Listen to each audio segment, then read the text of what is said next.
Hey guys, LevelCap here, and today in gaming, China is once again cracking down on gamers, Twitch lost a major streamer, EA showed new Dead Space remake footage, and much more.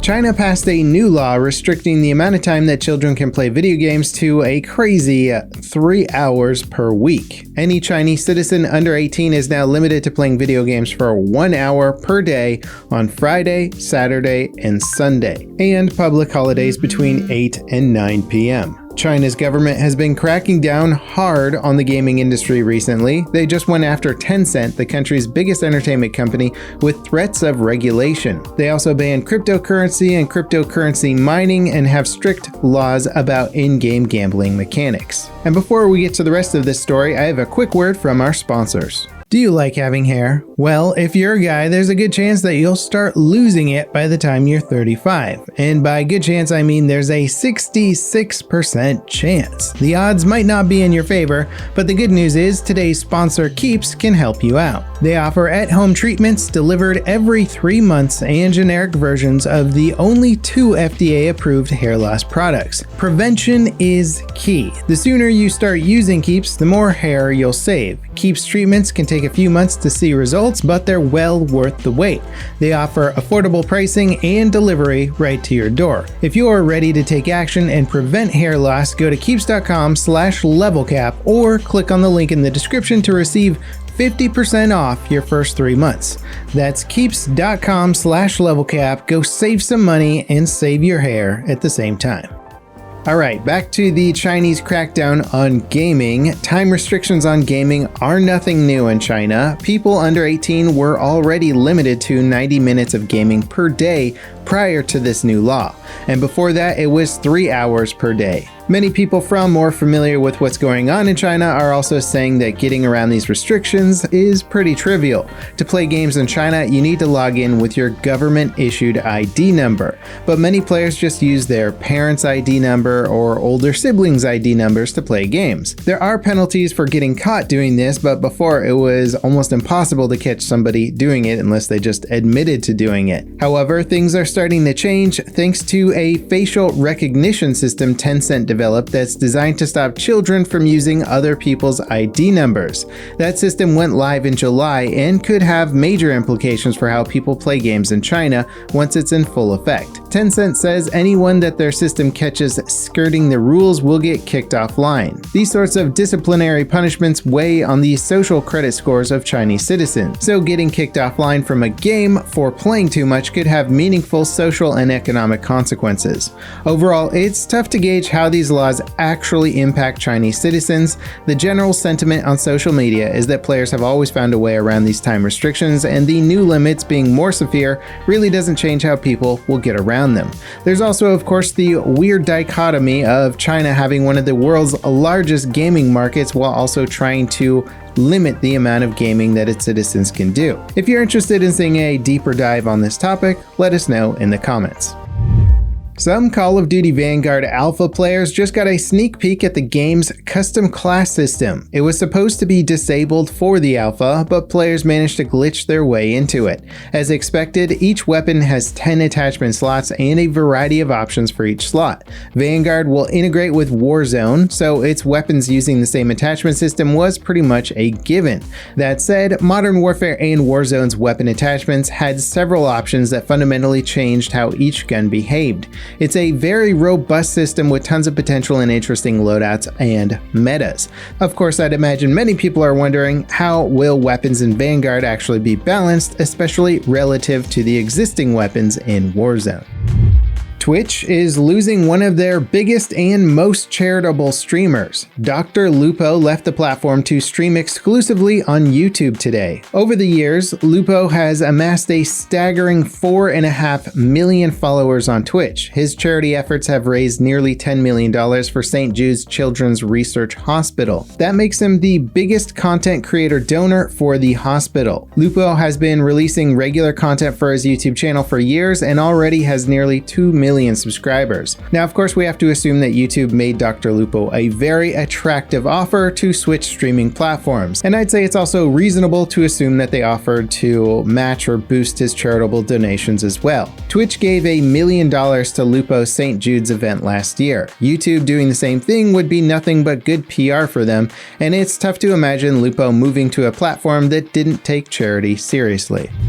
Ubisoft just debuted live some Far Cry 6 gameplay, and, well, it looks like a Far Cry game. It heavily emphasizes the game's arsenal of weapons and Rooster Companion. Animal Companions made a very positive impression on players in Far Cry 5, and this time around you'll be able to customize the look of your followers.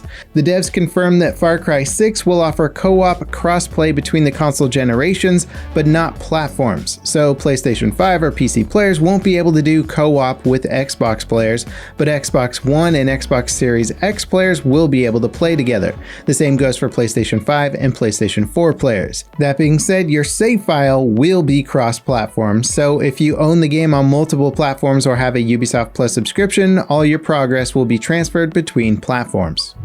Windows 11 is officially launching as a free update on October 5th. It'll be released in waves for Windows 10 users. People that aren't already running Windows 10 will probably have to pay for the OS, but Microsoft hasn't announced any pricing. They say that they're working with OEMs to ensure new PCs have Windows 11 pre-installed, but that doesn't mean much for custom PC users. The big selling point of the upgrade for gamers is auto HDR and direct storage. These technologies will be available in Windows 10, but Microsoft built 11 with them in mind, so you'll see better compatibility and performance on the new OS. Early beta builds of Windows 11 show CPU-bound games tend to run worse than they do on Windows 10 due to how the new operating system more evenly distributes rendering across multiple CPU threads. This will likely get tuned over time to provide comparable or better performance compared to Windows 10.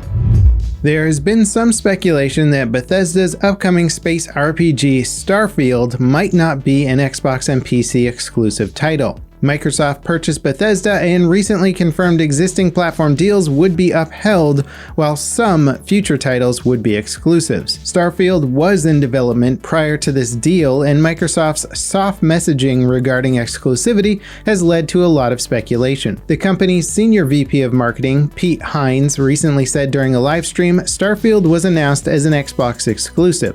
I don't know if I would go so far as to say that you're done ever playing Bethesda stuff on PlayStation, but again, I don't know the answer to that right now. His quote makes it clear that Starfield is an exclusive title for now, but left some wiggle room for it to mean timed exclusivity. And we've seen a lot of this vague language when it comes to talking about exclusivity between next-gen consoles and PC, as well as PC with Epic Game Store versus Steam. The bottom line is, Starfield is definitely launching as an Xbox and PC exclusive, but beyond that, it's really not clear if the game will eventually launch on PlayStation 5. Xbox marketing GM Aaron Greenberg tried to provide some clarity about Hines' quote on Twitter by saying, Starfield will be launching exclusively on Xbox and PC. We have said this all before and none of that has or will change. Now again, it sounds like he's saying it will be an exclusive title at launch, but he leaves it open for things to change after that. And to be honest, it really makes a lot of sense for companies to use vague language like this, because if you're trying to incentivize PC and Xbox sales initially, you don't want to let people know that they can just hold out to buy it on the platform of their choice. You want people to spend their money now, and then later down the road you can release it on PlayStation and get a lot more sales then as well. Before we get to our final story, I just wanted to say thanks for tuning in. Don't forget to check out today's sponsor by visiting keeps.com/levelcap. They've been a fantastic sponsor to work with, and you should definitely check them out if you're worried about your hair loss. And again, use my promo code to save on saving your hair. EA Motive just wrapped up a live stream revealing new footage of their upcoming Dead Space remake. Side-by-side comparisons with the original game show a massive leap in visuals. Under the hood, the devs have built out the game's dismemberment system to be more nuanced and accurate. Players will have the ability to dismember limbs with more granular control. Skin, armor, and clothing will all show damage instead of just turning red. Beyond these improvements, the devs confirm no major story elements or gameplay mechanics are getting changed. The voice actor that originally did Isaac's voice is also returning for the remake. Isaac will have a speaking role in the remake, but it's limited to talking when spoken to and in situations where it's appropriate for him to have a dialogue. Beyond that though, he's not going to be a worm in the player's ear. Isaac was a silent protagonist in the original game. This is probably the biggest departure from the source material. But considering that Isaac's dialogue was central to Dead Space 2, 3, and its various spin-offs, it seems like a logical change. All that said, everything EA Motive showcased is super early pre-production content and does not represent the final product yet. And that wraps it up for today in gaming, and as always, thank you so much for watching, and I'll see you next time. This is Level Cap, signing off.